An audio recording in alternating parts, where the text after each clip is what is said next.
And on today's podcast, I'm delighted to welcome Dr. Cody Golman. How'd you say, Dr. Cody? Hello, thanks for having me.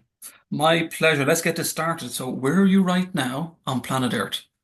I'm in Denver, Colorado. Denver, Colorado. So, if I was to ask you what Denver, Colorado was like, if you were to give a travel advisory, what is Denver, Colorado?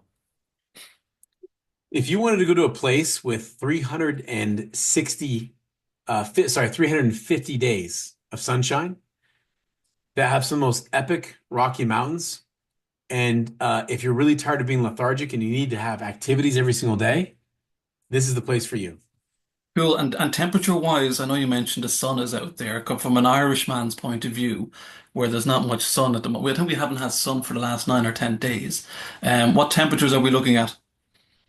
The temperature, you got to understand, is not as important as the climate because 50 degrees with sun, and this is dry, there's no humidity. So 50 degrees, no humidity is t-shirt weather here. It's a beautiful. 50 degrees somewhere that's humid is terrible. Right. So Okay. understand we're dry, 50, a dry 50, beautiful out, about 55 to 65 degrees. And what if you were to give one fact about the vicinity that you live in? What would you say? What that I wouldn't know about, or a listener wouldn't know about? Stay out of the city and go to the Rocky Mountains. Okay, that sounds good to me. So let's get this pretty much started. So I gave a little introduction about your background. So can you tell the listeners a little bit about more about yourself? Yes, I'm a by trade original, a natural healthcare provider. And so I run a company called the FAST40 company. And so I help people create a fat burning body by actually resetting their hormones. And I do that in about 40 days. So I've worked with thousands of patients, and that's what I do.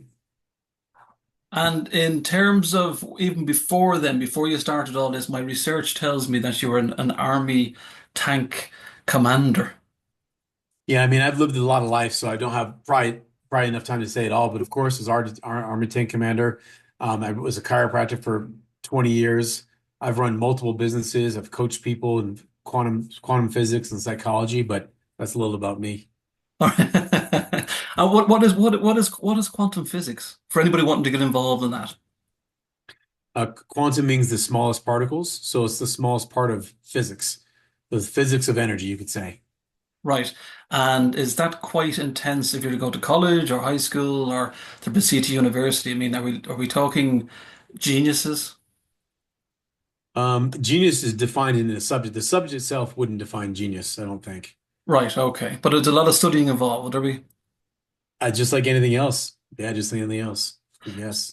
So if you were to drive, just to give it an experience of what is it like being an army tank commander, before we go on to the main topic, I'm sure there's listeners there wondering what on earth is it like to be an army tank commander? Um, I would just blow away people's fantasies. And hot tanks don't have air conditioning. Tanks don't really have good heaters. Quite horrific to be in that environment and running that. And also 24/7 stress because you're a sitting duck. You can be shot at. So I wouldn't recommend it as a hobby or a profession. Right, okay.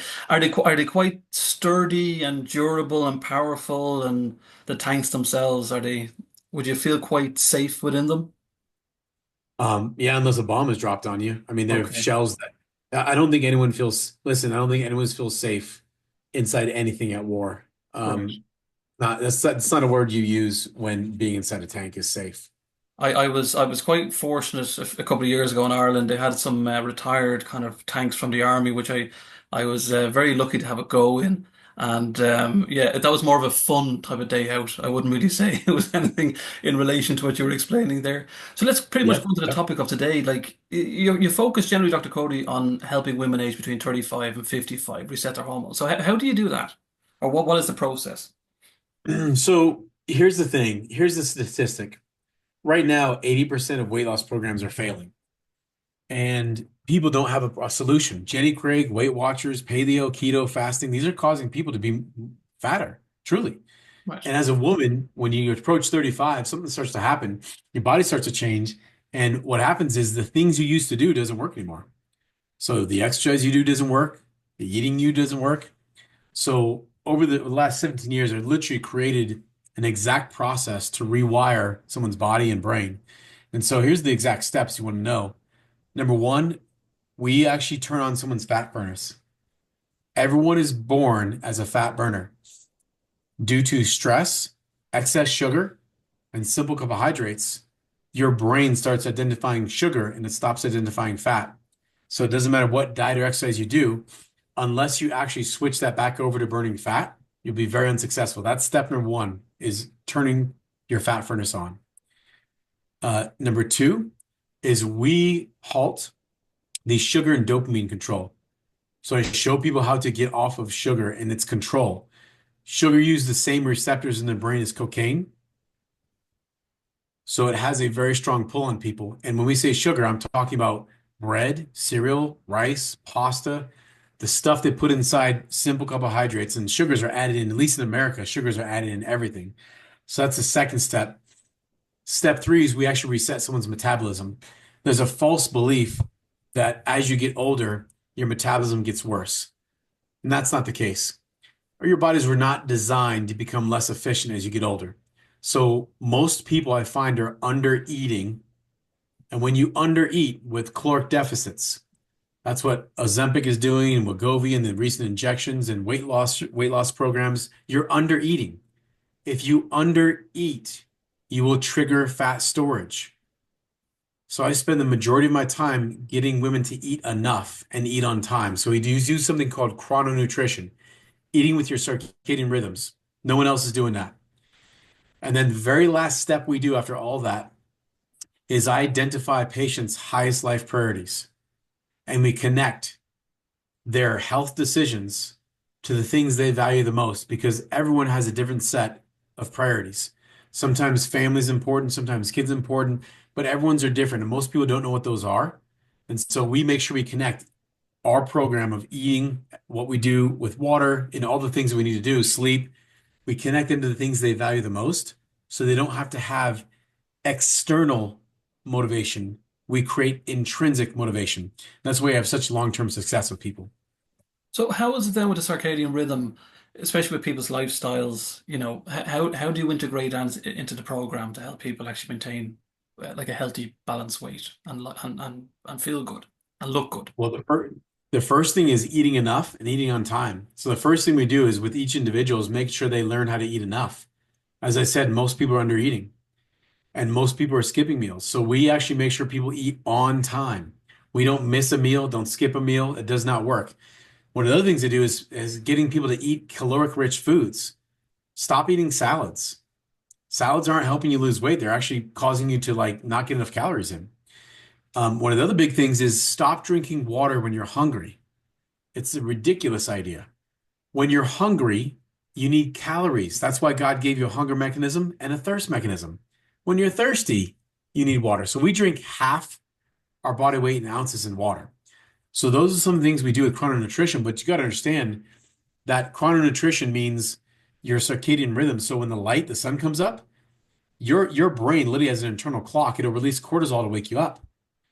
One of the other things that does that is when you eat. So in the morning, making sure you're tapping into your to actual fuel. We have our patients tap into the fat storages in the morning. So it's important that people know when to eat. And again, this is different for everyone based on when you go to sleep and that kind of stuff. Sleep is another big factor as well. So we make sure we monitor, make sure people are actually learning how to get proper sleep. So there's a lot behind this, but I will say probably the last tip is coffee. Coffee will screw up your circadian rhythm more than anything because you are artificially telling your body when to wake up instead of relying on when you're getting food and when our great sun is coming around. So those are a few things we do. So in relation to the coffee, Dr. Cody, because obviously a lot of people probably have educated themselves to kind of believe that coffee is a positive thing to add on a daily basis. So what would you kind of substitute, or would you substitute anything instead of coffee? Well, let's have that conversation, David. When I ask my patients why they drink coffee, they say because they love it. And then my next question is, well, what do you love about it? I love the taste. And then my next question is, do you drink it black? And they say, no, I put sugar and cream. And I said, if you love the taste, why do you put sugar and cream?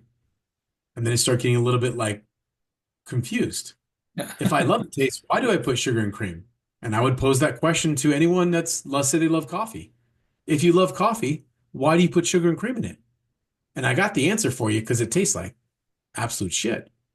If you think about your first cup of coffee, you did not say this was delicious, just like your first drink of alcohol. You did not.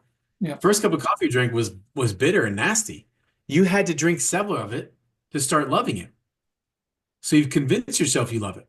So that's the first thing I want to just pose to people, which I know will be unpopular, but I'm going to be honest. The second thing is many people say they love it. And I say, what happens if you don't drink it? And they say, oh, I can't wake up. Well, you're not drinking it because you love it then. You're drinking it because you're addicted to it. You have trained your adrenal glands to need coffee to stimulate cortisol and wake up in the morning. And so over the last 17 years, I can tell you one of the reasons people drink coffee is because their body and brain are not burning fat anymore. When you burn fat, you have fantastic energy, fantastic sleep. You don't have crashes. But when you have switched over to burning sugar, you need coffee in the morning. So we don't have people, I don't even tell people to get coffee, really get off it in our program. We just switch them over to fat. And what happens is people start going, Dr. Goldman, I woke up this morning and I didn't feel like I needed coffee. I'm like, yes, because you're using your God-given energy and you're moving with circadian rhythms, right? So all that said, I don't think coffee is necessarily bad, but you got to understand, be honest with yourself why you're drinking it. Do you really love the taste? Do you actually need it to wake up in the morning? What happens if you don't drink it? Few things there. Oh, would that be the same for the likes of teas, like say green teas and all this type of stuff? Are they slightly different? No, caffeine is caffeine, but they have a lot less caffeine inside there. And again, caffeine, of course, has its benefits, but you got to understand, I've watched most people trick themselves into saying, oh, caffeine has its benefits. But the problem is you end up drinking one, two, 3 cups a day. All you got to do is stop drinking it and watch what happens. If you think you just love the taste, just stop drinking it, right? Watch what happens. If you start getting headaches, you are addicted to it. And like I said, my bigger thing is I don't ask people to stop drinking it. We just switch their brain and body over to using fat so they have enough fuel so they don't need it anymore. What would be the reaction then, Dr. Cody? So, say for example, you mentioned earlier on about salads. Um, if you have, say, a woman or somebody, an individual that's coming to you looking for information or nutrition, and you say to them, no, don't eat salads.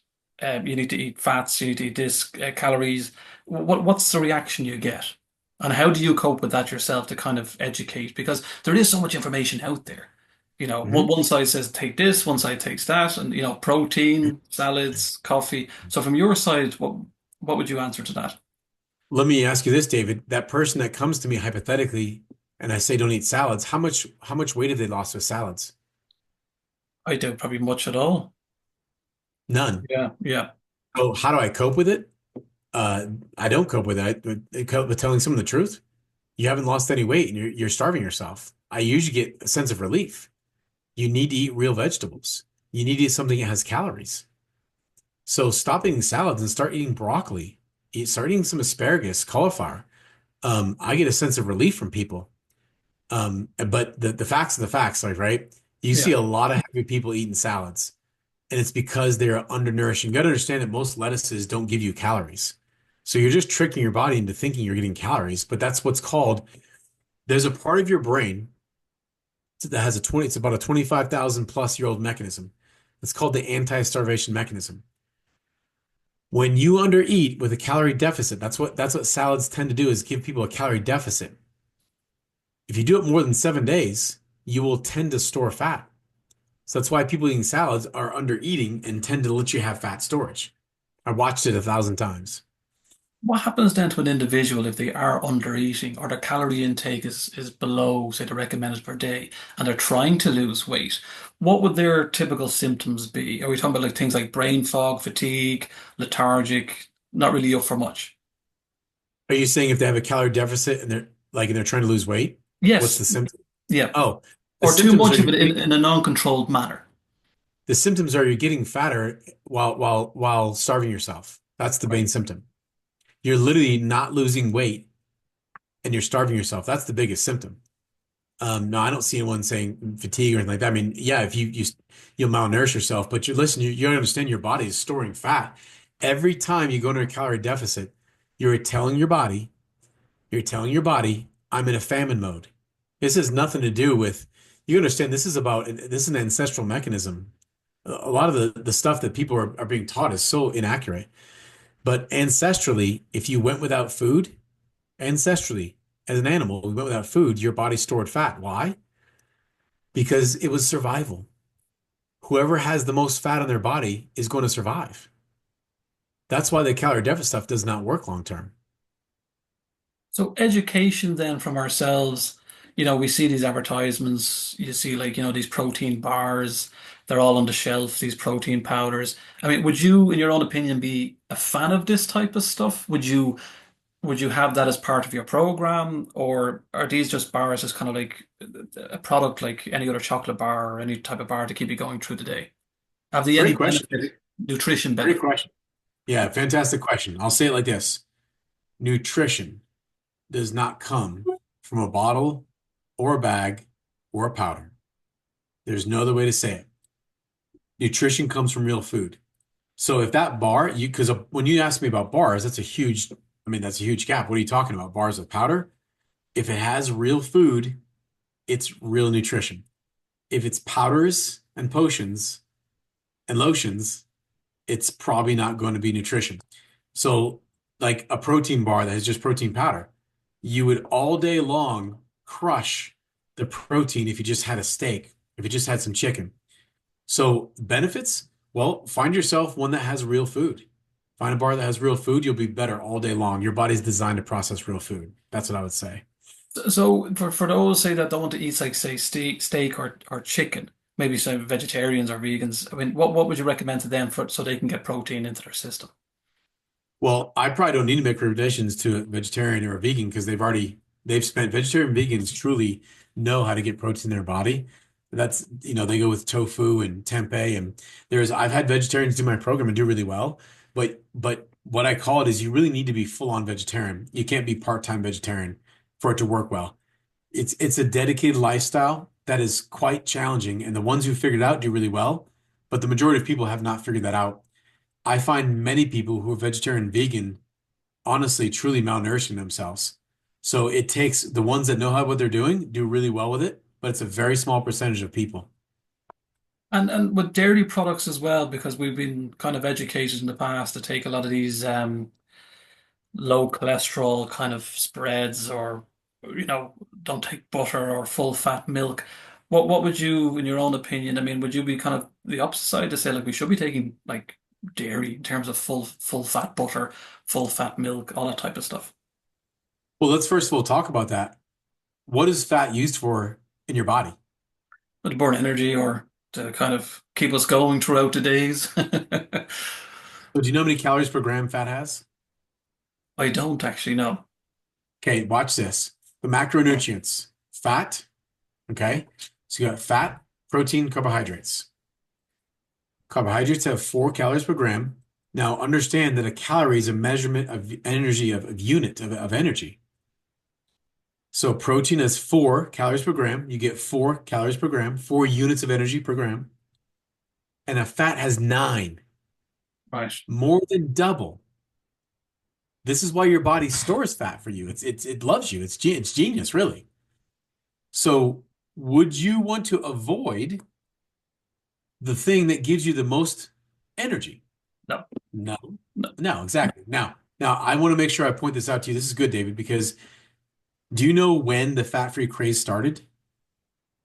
Oh, it's funny. I watched something there a few weeks ago, and I think they were trying to compare people in the 50s and the 60s, of Mhm. how kind of healthy they were, and they were on kind of like a standard diet, like of meat, dairy, and then as the years went on from that period, they kind of said we've all become a little less healthy. Is that the kind of the trend? 1960, Yeah.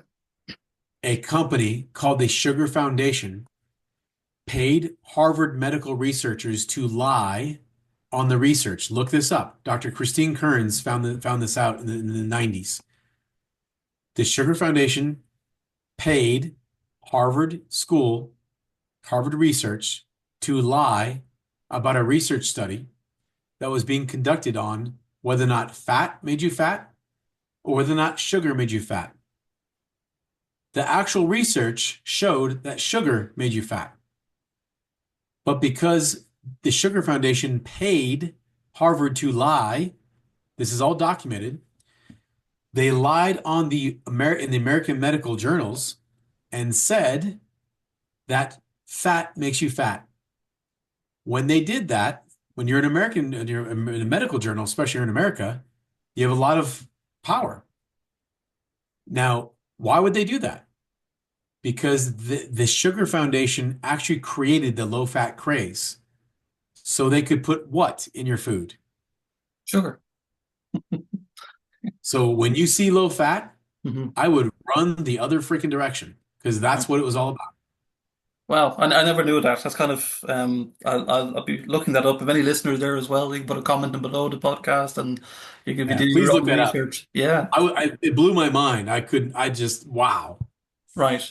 But why do you think? I mean, obviously, as a financial thing for the Sugar Foundation, to make sure that sugar was in these products. But would the emphasis not be because now we seem to be having some sort of issue with people having heart disease, they're obese, and the stresses on say medical professionals and hospitals to try and kind of resolve this.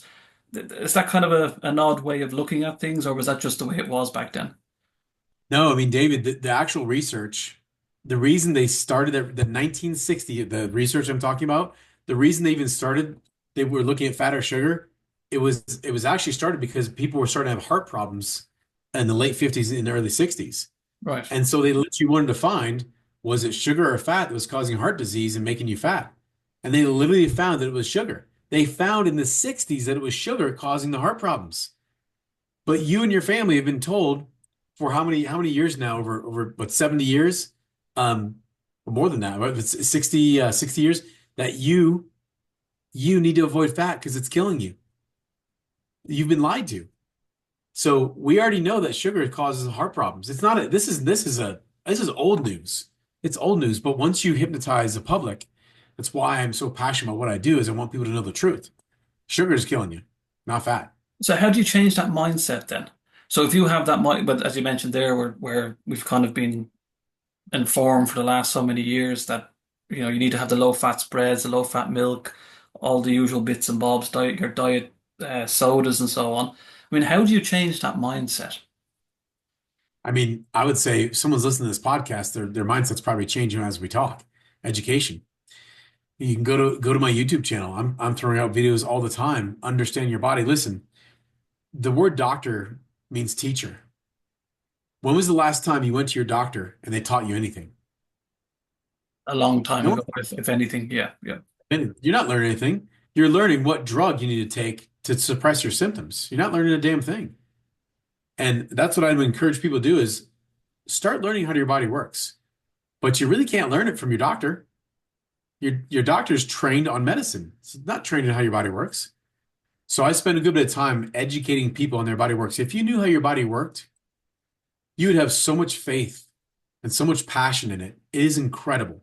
And you would remove fear that's been put into you from the medical system. How then, from your side, Dr. Cody, if you have say a patient coming to you asking you information, this is for any listener out there that wants to get further information from their doctor.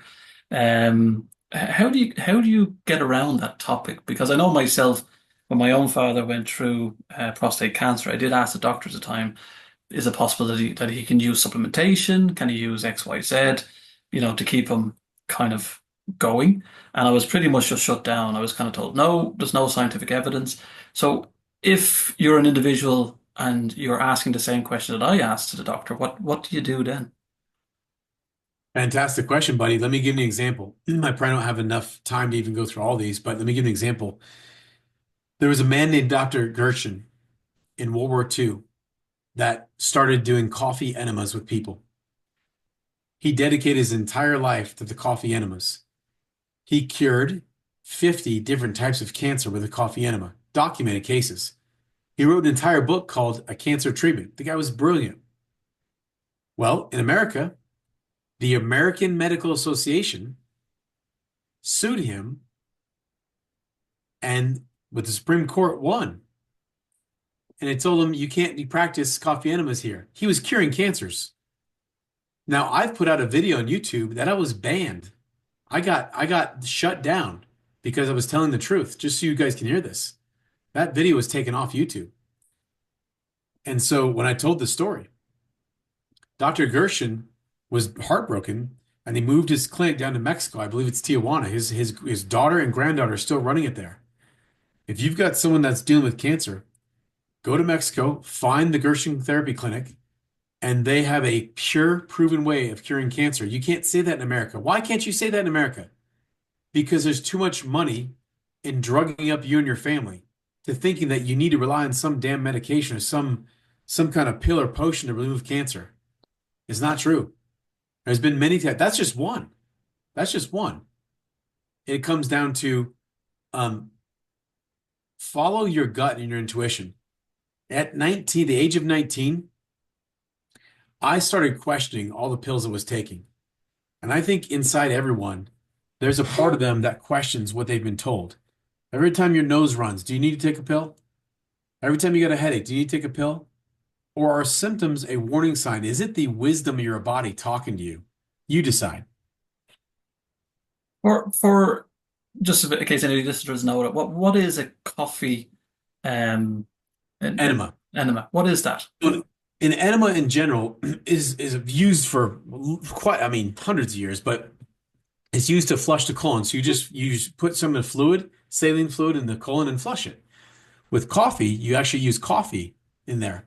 And this is documented, well researched, but that's one of the best truly. There's many chemicals that are released that actually help cleanse not just free radicals, but actually heavy metals in your body.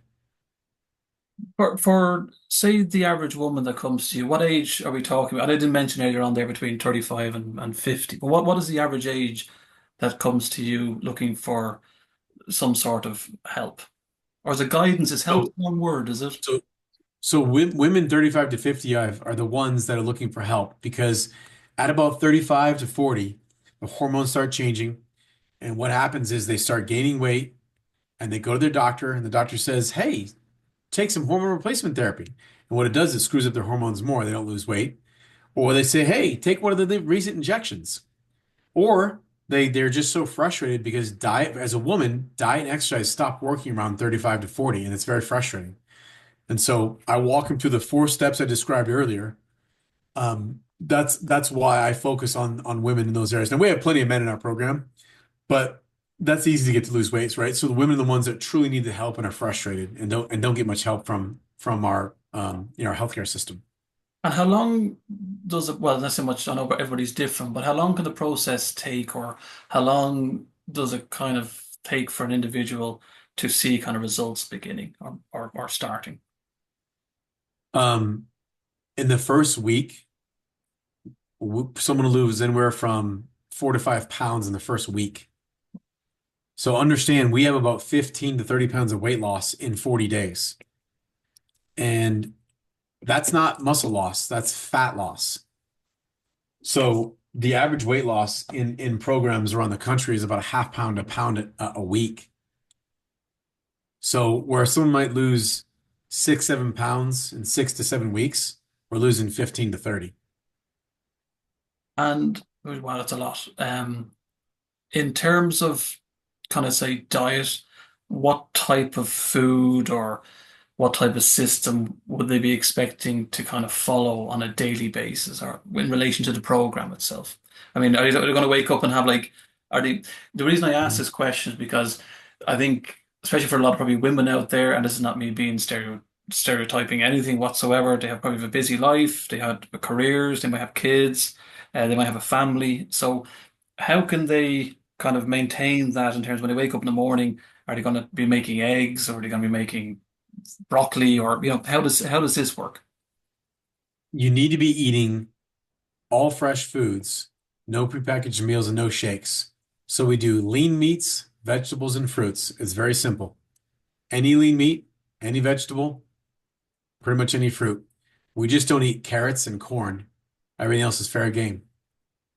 Carrots and corn. You know that's my question now. Why not carrots and corn? Carrots are high in the glycemic index, so it spikes your blood sugar. Wow. And corn is a very, very low nutrient vegetable. That's why corn used to be used as fuel for cars. Corn still can be used as fuel. It's just very low nutrient fuel. What would you say, Dr. Cody, for anybody listening to this podcast now, right now, especially women, that, what's so different from your program? So, say, for example, you mentioned a few brands earlier on. I won't mention certain weight loss programs or bars or drinks or shakes, but what can you say to convince them, or not even convince them, but kind of like point them in your direction to say, look, I can get this sorted out for you in the longer term. Well, if you haven't, from listening to this point, haven't saw that we're different by now, probably not nothing I'm going to say that'll do that. Um, but number one, stop starving yourself to lose weight. You cannot starve yourself to healthy. So we make sure people have a caloric balance, not a caloric deficit. And second, no matter what diet or exercise you do, unless you reset your hormones, you will not lose weight permanently. This is why 80% of people do Jenny Craig and Weight Watchers and paleo and keto, and they'll gain all the weight back. So we are not a weight loss program. We are a doctor supervised hormonal reset program. So we have our doctors supervise our patients daily check-ins. So you're not doing it alone. That's what makes us stand out. For the hormone reset, what are the type of symptoms that a woman may experience? I mean, I'm aware of andropause for men as well when they get to a certain age, but for women, maybe going through menopause or perimenopause, what are the typical symptoms that you've encountered that they might have? Are they kind of moody? Are they kind of brain fog, sweats, all this type of stuff? And can that assist that as well? So listen to me, ladies, if you're listening to this, if your brain and body are not using fat as a fuel source anymore, you'll know it because you're gaining weight, even though you're trying to eat right and exercise. If you approach menopause not using fat and your menopause is a sugar burner, your menopause symptoms are terrible. If you approach menopause as a fat burner, your menopause symptoms are quite light. There's no other way to say it. That is what I've seen over and over and over again. Oh, that's brilliant. I'm being very nosy here, Dr. Cody, on your website, which is fast40weightloss.com. And there is some wonderful resources. You explain how it works, learn more, background about yourself, just weight loss videos, there's some free resources. And you do have there, there's a free ebook, The Hormone Reset for Busy Women. Um, how does that work? I mean, can they download it? Is it a printed copy or? Yep. You can download it or print it, either one. And the best way to contact you and your team, is it via the website? Are you on all the LinkedIn's and the Facebooks? Website is great, just like you said. Yeah, you go to the website because if you want to schedule a call with me, you can do it from there. You want to download the book, you can do that. There's even free trainings. You'll see a free training. You want to watch a webinar on how to, reset your hormones and burn the fat off, but that's all there. That's a great place to do it, to contact us for sure. What's the reviews you have? So when you finish these programs, I mean, what are the women saying to you? Well, if you're on the website there, if you click that testimonial link, you're going to get not what I say, but you're going to get what they say. You'll see over and over and over again these testimonials of people who are saying, I've done paleo, I've done ketogenic, I've done Jenny Craig, I've done Weight Watchers, I tried the injection. That's what you're going to hear. And I didn't get to lose weight permanently. And you'll hear them say, for the first time, I understand my body. And that's one of the biggest things you can see is if you remember, doctor means teacher. If you didn't learn during those weight loss programs what to do, you're not going to learn what to do long term. You've got to actually understand your body with whatever they do. You can't learn to, like I said, starvation. You can't get to health by starving yourself. It never worked like that. As you said, there's some good, well, excellent reviews here. Justine completed the FAST40 program, reset her hormones in just 40 days. Her testosterone and cortisol levels are normal. Justine's commitment to her health and well-being is truly inspiring. So there's so many positive testimonials there and feedback. Could I just ask you one question before we go? In relation to this program, do you call it a program? Is that the right Mhm. terminology? Yeah. Absolutely. So is this available? I mean, are you just doing it face to face, or can anybody do this globally? What do you mean? Oh, I see what you're saying. Yeah, Yeah. good question. So over the last 17 years, I had a well health clinic. We did do this in person with people, and we figured out how to do this in person. But eventually, with COVID, I work with people all over the world. So you do not need to come to our clinics. I have people in Australia, Jamaica, the New Zealand, Canada, Mexico. We have people all over the world. That's a good question. Any Irish? Tell me there's some Irish, Dr. Cody. I haven't had any Irish yet, so I'm waiting for them. We're going to get the Irish ladies and Right. men. Contact Dr. Yeah. Cody. Honestly, we say thanks so much for Dr. Cody Golman for joining me today on the Wellbeing Equivalent podcast. The podcast will be released very shortly, and I'll put all the links that you can contact Dr. Cody directly via his fast40weightloss.com. Thanks so much, Dr. Cody. Thank you.